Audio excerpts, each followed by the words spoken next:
Friends, welcome to my YouTube channel. I hope आप लोग बहुत मस्त होंगे और स्वस्थ होंगे। देखिए दोस्त, आज फिर से बात करने वाले हैं हमारे भोजपुरी इंडस्ट्री के पावर स्टार पवन भैया के बारे में, क्योंकि आज फिर से भूचाल मचने वाला है भोजपुरी इंडस्ट्री में।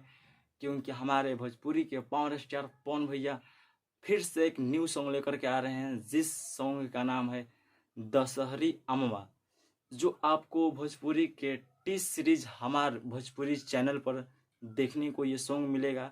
तो आप सभी लोग जितने भी पावर स्टार पवन भैया का फैन है, आप लोग दिल थाम के बैठिए, क्योंकि यह गाना बहुत जल्द ही आप लोगों के बीच में प्रस्तुत होने वाला है।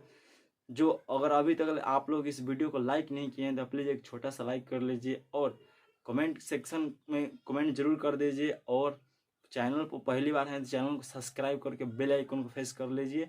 आज की वीडियो को यहीं पर क्लोज करते हैं। Okay, thank you, all the best, have a nice day.